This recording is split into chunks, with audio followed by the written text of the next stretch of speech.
MGR TV நேயர்களுக்கு அன்பு வணக்கம். நம்மோடு திராவிட இயக்கத்தின் மூத்த தலைவர், அண்ணா திராவிட முன்னேற்ற கழகத்தின் முக்கிய தலைவர், முன்னாள் அமைச்சர் திரு பொன்னையன் இணைந்திருக்கிறார். வாருங்கள் அவரோட பேசலாம். ஐயா வணக்கம். வணக்கம். எதிர்க்கட்சி தலைவர் எடப்பாடி பழனிசாமி அவர்கள் மீண்டும் 2026 ஆட்சி அமைப்போம் அப்படின்னு சொல்லிட்டு தீவிரமா செயல்பட்டு இருக்காரு. ஆனா முதலமைச்சர் மு.க. ஸ்டாலின் சொல்றாரு, நாங்க முன்ன விட அதிகமா ஜெயிப்போம், 200க்கும் மேற்பட்ட தொகுதி 234 ஜெயிப்போம்ன்றாரு. எப்படி பாக்குறீங்க? நாங்கள் தனியாட்சி அமைப்போம் என்று சொல்லுவது எங்கள் உரிமை. அவர் முன்னவிட அதிகம் வாக்குகளை பெறுவோம், ஆட்சி அமைப்போம் என்று சொல்லுவது அவருடைய உரிமை. அந்த நம்பிக்கை எப்படி பாக்குறீங்க? இந்த கேள்வி கேட்பதற்கு முன்னாலே நீங்கள் சிலவற்றை தயார் செய்து கொள்ள வேண்டும். அதற்காக சொல்லுகிறேன். மக்கள் மத்தியிலே ஏகப்பட்ட வெறுப்பு இப்போது இருக்கிற ஆட்சியின் மீது இருக்கிறதா இல்லையா என்று மக்களிடம் நீங்கள் கேட்டு தெரிந்து கொள்ள வேண்டும். விலைவாசி எடப்பாடி பழனிசாமி முதலமைச்சராக இருந்தபோது 4.5 ஆண்டு காலம் இந்தியாவிலேயே மிக குறைந்த விலையிலே 15,000 ரூபாய் மாத சம்பளம் என்ற நிலையில் இருந்தவர்களுக்கு கூட குடும்பத்தை நடத்தக்கூடிய அளவுக்கு விலைவாசியை கட்டுக்கோப்பு வைத்திருந்தார் என்று டெல்லி பாராளுமன்றம் பாராட்டியது. இந்தியாவிலேயே முதன் மாநிலமாக அப்படி வைத்திருந்த விலைவாசி கட்டுக்கோப்புகள் இருந்தது.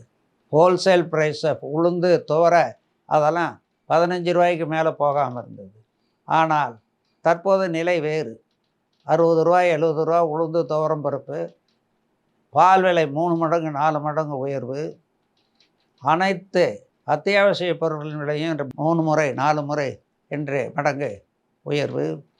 இதனால் மக்கள் விலைவாசியை தாக்கு பிடிக்க முடியாமல், வருகிற சம்பளத்தோடு குடும்பத்தை நடத்த முடியாமல், வீட்டில் உள்ள நகைகளை விற்பது, வீட்டையே விற்பது என்ற அவலநிலைக்கு தள்ளப்பட்டிருக்கிறார்கள் என்று இப்போது பாராளுமன்றத்திலே அனைத்து கட்சிகளும் பேசக்கூடிய ஒரு அவலநிலை ஏற்பட்டு மக்கள் மத்தியத்திலே விலைவாசி உயர்வு, கொலை, கொள்ளை, குத்துவெட்டு, கள்ளச்சாராயம் ஏராளம், காவல்துறை அதற்கு மிகவும் உடந்தையாக இருக்கிறது என்ற குற்றச்சாட்டு, வழக்குகள் 7 வழக்குகளில் உச்சநீதிமன்றமே கொலைகளை கட்டுப்படுத்தவில்லை, கள்ளச்சாராயம் போதைப் பொருளை கட்டுப்படுத்தவில்லை என்று மாநில அரசை உச்சநீதிமன்றமே கண்டிக்கிற அளவிற்கு வழக்குகளிலே தண்டனை பெற்றிருக்கிறது. இப்படி இடைநிலையிலே இருக்கிற காரணத்தால் கட்டாயமாக விலைவாசி மிகவும் உயர்ந்துவிட்ட காரணத்தால் வெறுப்படைந்திருக்கிறார்கள் மக்கள். மக்களுடைய வெறுப்பு அவர்களுக்கு அதிகம் இருக்கிற காரணத்தால் கட்டாயமாக வரும் தேர்தலில் அவர்கள் இவ்வளவு இடங்களை பெறுவோம் என்று சொல்லுவது ஒரு கற்பனை கனவு. சமீபத்தில் 2 அமைச்சர்களை விடுவிச்சாங்க. ஒன்று செந்தில் பாலாஜி அவர்கள், இன்னொன்று முன்னாள் அமைச்சர் பொன்முடி அவர்கள். அமைச்சராக இருந்து இப்போ வெளியே போயிட்டார் முன்னாள் அமைச்சர் பொன்முடி அவர்கள். அதெல்லாம் நல்ல நடவடிக்கை தானே பார்க்கப்படுது. ஒருத்தர் மேலே ஊழல் குற்றச்சாட்டு வந்துருச்சு, வெளியில் அனுப்பிட்டாங்க. பெண்களுக்கு பற்றி ஒருத்தர் இழிவாக பேசுகிறாருன்னு வெளில அனுப்புகிறாங்க. நியாயமாக நடக்கிறாங்கன்னு பார்க்குறீங்களா? எவ்வளவு போராட்டங்கள் நடந்தது. பெண்களை பற்றி கேவலமாக பேசி, பெண்களுடைய ஒழுக்கம் கற்பை பற்றி கேவலமாக பேசி, பொன்முடி மன்னிப்பு கேட்கக்கூடிய அளவிற்கு மிகவும் பெண்களிடம் மன்னிப்பு, மக்களிடம் மன்னிப்பு கேட்கக்கூடிய அளவிற்கு நடந்த நிகழ்வை நீங்கள் நினைவு கூற வேண்டும். அதை போலவே அவருக்கு பதவியும் பறிக்கப்பட்ட வரலாறும் போராட்டத்துக்கு பிறகு, மகளிர் போராட்டம் தொடர் போராட்டமாக இருந்த காரணத்தால் அந்த பதவியும் பறிக்கப்பட்ட பிறகுதான் போராட்டம் நிறுத்தி வைக்கப்பட்டது. உச்ச நீதிமன்றம் கடுமையாக அதை கண்டித்தது. இப்படி இருக்கிற நேரம் நீங்கள் உச்ச நீதிமன்றத்தை பாராட்ட வேண்டுமா, பாதிக்கப்பட்ட மக்களுக்கு பரிதாபமாக பேச வேண்டுமா, இல்லை உச்ச நீதிமன்றம் ஆணையிட்ட பிறகு நடவடிக்கை எடுக்கவில்லையா அதை பாராட்ட வேண்டாமா என்று கேட்பது குற்றவாளிகளுக்கு நீங்கள் மேலும் பரிசை கொடுப்பதை போன்றிருக்கிறது.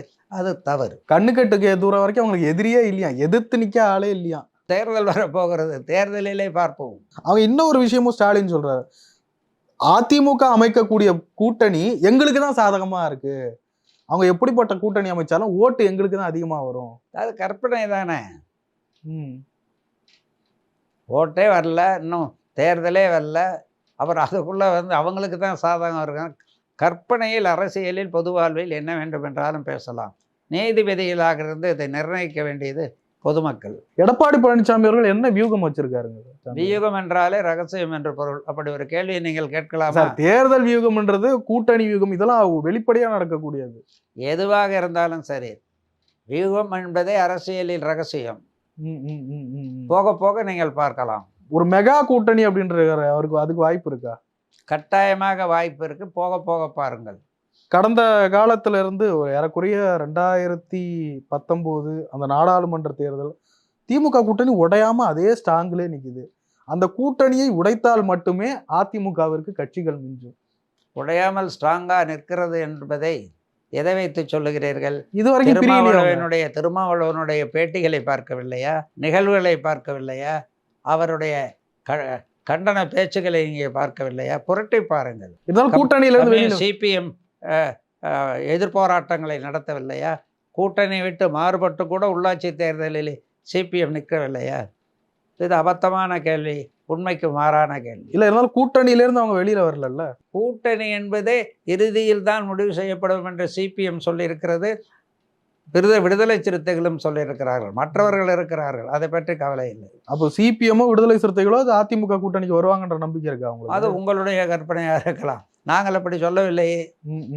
பாருங்கள், பொறுத்திருந்து தான் சொல்லுகிறோம். 2026 எத்தனை தொகுதிகளில் ஜெயிப்பீங்கன்ற நம்பிக்கை இருக்கு? கட்டாயமாக 200க்கும் மேற்பட்ட தொகுதிகளில் வெற்றி பெறுவோம் என்று எங்களுடைய துணை பொதுச் செயலாளர் KP முனுசாமி தெளிவுபட சொல்லியிருக்கிறார். திமுக ஆட்சி காலத்துல சட்டம் ஒழுங்கு எல்லாம் நல்லா இருக்கு, அமைதி பூங்காவா இருக்கு தமிழ்நாட்டுல. அதிமுக ஆட்சியில நடந்த அளவுக்கு கலவரங்கள் எதுவுமே நடக்கல, அந்த படுகொலைகள் நடக்கல அப்படின்னு முதலமைச்சர் மு க ஸ்டாலின் பேசுறாரு. ஸ்டாலினுக்கு ஒரு பெயர் வந்து கோயபல்ஸ் என்ற பெயர். அவருடைய பேச்சுக்கு அவ்வளவு முக்கியத்துவத்தை நாங்கள் கொடுக்கவில்லை, மக்களும் கொடுக்கவில்லை, நீங்கள் தான் கொடுக்கிறீர்கள்.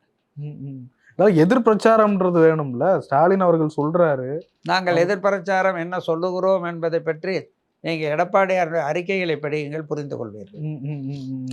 திமுக ஆட்சி காலம் 4 ஆண்டு காலம் ஆட்சி முடிஞ்சிருக்கு. ஸ்டாலின் அவர்கள் பெருமையா பதிவுலாம் போடுறாரு. 4வது ஆண்டு முத்துவேல் கருணாநிதி ஸ்டாலின் எனும் நான் அப்படின்னு நான் பதவியேற்ற 4 ஆண்டு நிறைவடையுதுன்னு சொல்றாரு. 4 ஆண்டு ஆட்சி எப்படி இருந்ததுன்னு நினைக்கிறீங்க? விலைவாசி விஷம்போல் இமயமலை அளவுக்கு உயர்ந்து விட்டது. சாதாரண குடிசையிலே வாழுகிற ஒவ்வொரு குடிமகனுக்கும் தெரியும். இதுக்கு மேல பதில் இல்லை. இல்ல, அவங்க ஒன்றிய அரசு நிதி தரல, மத்திய அரசு நிதி தரல, நாங்க எப்படி இது பண்ண முடியும்? ஒன்றிய அரசு நிதி அதிகப்படியான நிதியை தந்திருக்கிறோம் என்று புள்ளி விவரங்களை நிர்மலா சீதாராமன் அம்மையார் அவர்கள் அடுக்கடுக்காக எடுத்து சொல்லியிருக்கிறார். கொடுத்த நிதியை ரோடுக்கு அப்படின்னு வாங்கி ரோடை போடலை, ஹில் ஏரியா டெவலப்மெண்ட்டுக்குன்னு வாங்கின நிதியை மலைப்பகுதியில் சாலையை போடலை. புள்ளி விவரங்கள் அதனால் நிறுத்தி வைக்கப்பட்டு நடவடிக்கை எடுக்கப்பட்டிருக்கிறது. அதெல்லாம் நீங்கள் பேப்பரை படிச்சீங்கன்னா தான் தெரியும். மற்ற பேப்பரை படிங்க, அதாவது Indian Express, Times of India, வடநாட்டு பத்திரிகைகள். அங்கே இருட்டடைப்பை அதிகம் செய்ய முடியாது. தமிழ்நாட்டு பத்திரிகைலாம் விலை போய்விட்ட பத்திரிகைகள், அதை படிங்க. என்னென்ன தவறுகள் இவர்கள் பண்ணியிருக்கிறார்கள், நிதியை கட் பண்ணியிருக்குது டெல்லி அரசாங்கங்கிறது தெரியும். அதிமுக ஒருங்கிணைந்து தான் அதிமுக இருக்கிறது. OPS நாங்கள் ஏற்கனவே அறிக்கை விட்டுட்டோம், பல தரம் அறிக்கை விட்டோம். OPS எங்கள் கட்சியே இல்லை, அடிப்படை உறுப்பிலிருந்து நீக்கப்பட்ட ஒருத்தர். அவரை பற்றி ஏன் பேசுறீங்க? இல்லை, அவர் மன்னிப்பு கேட்டால் சேர்த்துப்போம் அப்படின்ட்டு உங்ககிட்ட சொன்னாரா? மன்னிப்பு தென் மாவட்டத்தை சார்ந்த நிர்வாகிகள் சொல்றாங்க. அது நிர்வாகிகள்லாம் எங்ககிட்ட யாரும் சொல்லலை. இல்லை, மன்னிப்பு கேட்டால் கூட கன்சிடர் பண்ண மாட்டீங்க. அது நீங்கள் ஏன் கேட்குறீங்க? அந்த மன்னிப்பு கேட்குறாருன்னு அவர் கேட்கட்டும்.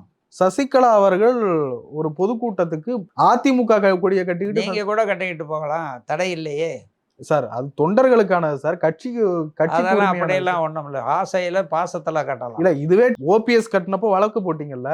ஆமாம், அவள் ஏன்னா என் கட்சிக்கு சம்மந்தம் இல்லாதவங்க ஏன் கட்டினாங்கன்னு. சசிகலா கட்டி எங்கள் கட்சி கொடியை அவங்க கட்டிக்கிட்டு போகிறது தெரியாது, சட்டப்படி இது தவறு. சசிகலா அவர்களும் எனக்கு வாய்ப்பு இல்லை. அவங்களும் ஒண்டி கிட்டதானே, அவங்கள இணைக்கணும்னு மக்கள் சொல்லணும்ல. அவங்க அம்மா சாவுக்கு அவங்க காரணம்னு ஆறுமுகசாமி நீதிபதி அளித்த தீர்ப்புக்கு எதிர்த்து மேல்முறையீடு செய்யல, அந்த வழக்கையே முடியலையே. முதலமைச்சர் மு க ஸ்டாலின் அதிமுக பாஜக கூட்டணி அமைந்திருப்பது எங்களுக்கு தான் சாதகம். அது அவங்க பிஜேபி அதிமுக பற்றி பேசிக்கிட்டு இருக்கிறது ஸ்டாலினுக்கு வைத்தறிச்சல் காரணமா. உங்களுக்கு எதுக்கு அந்த கேள்வி? கூட்டணியை பற்றி பேசாதீங்க, விட்டுருங்க. அதெல்லாம் எப்படி போகும்னு நினைக்கிறீங்க? 2026 சட்டமன்ற தேர்தல் எப்படி இருக்கும்னு நினைக்கிறீங்க? எங்களுக்கு மிக மிக சாதகமாக இருக்கும். விலைவாசி விஷம்போல் உயர்ந்து விட்ட காரணத்தால் அந்த அளவுக்கு வருமானம் வீட்டு மக்களுக்கு, ஏழைகளுக்கு உயராமல் கஷ்டப்படுற காரணத்தால் வீட்டை விற்று, சொத்தை விற்று, நகையை விற்று குடும்பத்தை நடத்த வேண்டிய அளவுக்கு விலைவாசி விஷம்போல் ஏறிவிட்ட காரணத்தால் பொதுமக்கள் புறக்கணித்து விடுவார்கள் உதயசூரியனை, வெற்றிக்கனியை தந்து விடுவார்கள் இரட்டை இலைக்கு, எடப்பாடி முதலமைச்சராகி விடுவார். நிறைய விஷயங்களை பகிர்ந்து முடிய ரொம்ப நன்றி.